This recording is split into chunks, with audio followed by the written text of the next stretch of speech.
तो केलकर ने कहा कि अम्बेडकर तुम्हारी खुशी ज्यादा दिन तक रहने वाली नहीं है। बोले क्यों? बोले इसलिए नहीं है कि तुम्हारे लोग इतने गरीब हैं, कमजोर हैं, अनपढ़ हैं, गंवार हैं, जिन्हें हमारे लोग उन्हें लालच से, जबरदस्ती, दबंगाई से खरीद लिया करेंगे और राजा बन जाया करेंगे। ये आज नहीं कहा, ये बात 70 साल 75 साल पहले की है, आज की बात नहीं है साथियों। केलकर की बात आज भी सत्य है, आज भी केलकर की बात सत्य है, कांसीराम साहब की बात आज सत्य है। आज यही हो रहा है, आज हमारे वोट की चुनाव लड़ा जा रहा और हमारे लोग बिक रहे, दबंगाई से खरीदा जा रहा, खेत बटाई दिया इसलिए खरीदा जा रहा, हमारे साथ तहसील चले गए खरीदा जा रहा। यानी हमने अगर पूरा कलेजा निकाल के दे दिया, हमारा एहसान नहीं है, और उन्होंने अगर तखत को इधर से पकड़ा के उधर डाल दिया, वो एहसान है। वो एहसान की कीमत हमको वोट देने से चुकानी पड़ती है। ये मैंने देखा है, कोई भी बात में किताबी ज्ञान की बात नहीं करता, जो क्षेत्र में देखता हूं मैं वो कहता हूं हमेशा, और उसी विचारधारा पे आज भी मैं अडिग हूं। कांसीराम साहब ने कहा था कि राजनीति चले न चले, सरकार बने न बने, लेकिन अब सामाजिक परिवर्तन की गति धीमी नहीं होनी चाहिए, अपनी मिशनरी, अपनी जागृति कम नहीं होनी चाहिए। कभी हम कोई चुनाव नहीं लड़े, लेकिन तब भी हमने, आप देख रहे होंगे कांसीराम साहब के मिशन को पचोआ में हर इतवार को ऐसा कौन सा गांव होगा जहां अपने लोग रहते हो, मैंने एक कार्यक्रम नहीं करवाया था। छोटा कार्यक्रम, छोटा बड़ा कार्यक्रम में हमारे नेता लोग भी हमारा सहयोग करते रहते हैं। अनवरत रूप से 2016 से लेकर 2020 तक 4 वर्षों में मिशनरी लोग तैयार हुए हैं। दुर्भाग्य यह है कि वो जहां होने चाहिए थे ज्यादा नहीं हो पाए, हमारे गांव में होने चाहिए थे नहीं हो पाए, पड़ोस में होने नहीं हो पाए। लेकिन ऐसा नहीं कि लोग नहीं हो पाए, लोग हुए, हजारों की संख्या में लोग हुए। आज तो ऐसी स्थिति, हमारे नेता लोग बैठे हैं, आज ये स्थिति है कि जितने आपको कैडर कार्यकर्ता की जरूरत हो, केवल विधानसभा में नहीं, हरदोई जिले में आपको जितने कार्यकर्ता जरूरत हो, केवल हमारे पास इतनी व्यवस्था हो गई है 4 सालों में कि हम आपको हर बूथ पे एक कैडर कार्यकर्ता उपलब्ध कराने की क्षमता रखते हैं। ये मिशनरी, ये सोच थी हम लोगों की, और ये जब तक सांस रहेगी, आपको ये विश्वास दिलाता हूं, जब तक ये सांस रहेगी तब तक ये मिशन पर सुदेश पर चलते रहेंगे। चाहे जितनी धमकी दी जाए, कुछ भी किया जाए, हम इस मिशन को छोड़ने वाले नहीं। दिक्कत होगी उसके लिए हमारे भाई बंधु बैठे हैं, ये खुद ही निपटेंगे। संविधान का विरोध नहीं करते हैं, किसी का सम्मान का विरोध नहीं करते हैं, फिर भी अगर कोई बात होती तो नेता लोग बैठे हैं। तो साथियों, यही स्थिति है कि आज हम लोग कुछ नहीं बन पा रहे हैं। इसलिए नहीं बन पा रहे हैं कि हमने जो केलकर ने कहा था कि हमारे लोग खरीद लिया, आज हम लोग बिक रहे हैं, और ऐसे हालात में आज आदमी बिक रहा है। सबसे छोटा जानवर होता है बकरी, भेड़,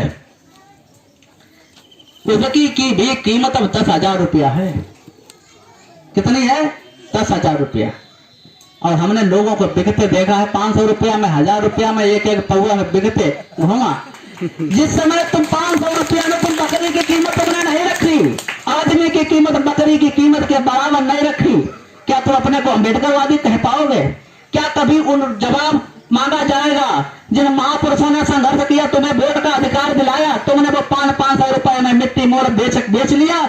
क्या हम लोग मुंह दिखाने वाले हैं अपने महापुरुषों को? हम अपने महापुरुषों को मुंह दिखाने वाले हैं?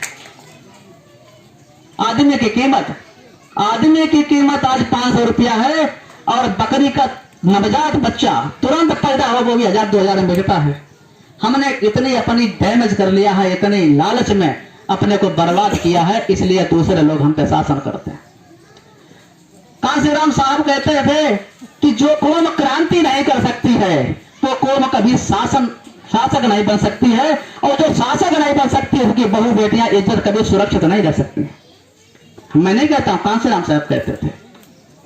और एक बात और कहना चाहूंगा, 1 मिनट समय मैं और लूंगा, कि जब कोई मीटिंग वगैरह होती है हम लोगों की, तो गांव में हमारे लोग जब पर्चे बांटने जाते हैं तो सबसे पहला प्रश्न होता है कि वहां मीटिंग क्या मिली,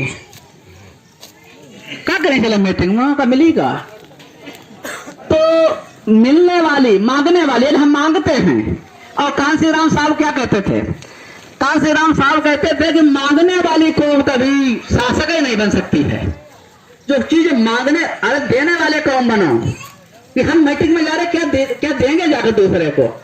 हमेशा हम लोग मांगते रहे कि मीटिंग में मिल जाए, मांगते मांगते आज भिखारियों की नजर के बराबर आ गए हैं। आज एक एक टिकट की भीख मांगनी पड़ती है।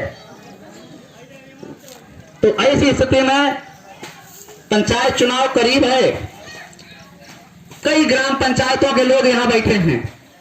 सब लोगों से मेरा अनुरोध है कि तुम्हारी बिरादरी कौन है? तुम्हारी बिरादरी वही है जो तुम्हारी विचारधारा का आदमी है। तो तुम्हारी विचारधारा का आदमी है भाई। तुम्हारी बिरादरी में तो खुलेआम मंच से कहता हूं कि हमारा बिरादर भाई जो हमारी विचारधारा का है, जो अम्बेडकरवादी है, जो मठाधीशों सामंतवादियों के तलवे चाटता हो, वो तुम्हारा बिरादर नहीं हो सकता। जो डर में, भय में लोगों के तलवे चाटने का काम करता हो, सोच लेना ये तुम्हारा आदमी नहीं है। तुम्हारा आदमी वही होगा जो भूखा रहेगा, प्यासा रहेगा, तुम्हारे साथ रहेगा। किसी भी जाति का हो, किसी भी कौम का हो, वो तुम्हारा है। बिकाऊ लोग किसी के नहीं होते हैं। इसलिए बहुत सोचने समझने की जरूरत है। बाबा साहब ने जो वोट का अधिकार दिया, जो कोई मामूली बात नहीं, मतदान और कन्यादान बहुत सोच समझ किया जाता है। कन्यादान में केवल एक कन्या की बात होती है और मतदान में हजारों कन्याओं की सुरक्षा, रक्षा, इज्जत, मान सम्मान की बात होती है। इसलिए मतदान कन्यादान से बड़ा है। ऐसे मत झोंक देना, जाकर किसी को 500 रुपया में पौवा पी के मत झोंक देना। खूब सोच समझ के झोंकना, ताकि आने वाली पीढ़ी तुम्हें माफ नहीं करेगी। अभी तक पता लगा कि ऐसे लोगों को लोग मजबूत कर रहे हैं। एक लोग हैं, उनके बाबा को सताते रहे, उनके बाप ने साहब के बाप को सताया। अब लड़का चुनाव लड़ रहा तो बोले वो ठीक है, तो हमने तुम्हारा लड़का इसे सताई। अब पीढ़ी दर पीढ़ी मजबूत करते रहो। जहां पे मट्ठा डालना चाहिए था वहां डीएपी योग दो जाकर। फिर मत रोग ये सताता है, वो सताता है, शराब पी के इसने गाली थी, उसने गाली थी, अभी खूब डीएपी उड़ेलते रहो। तो इसलिए ज्यादा न कहते हुए अपनी वाणी को विराम देता हूं। मैं सत्य बोलता हूं, कट बोलता हूं। मेरे कहने सुनने में किसी को कोई खराब लगा हो तो मैं क्षमा चाहता हूं। धन्यवाद।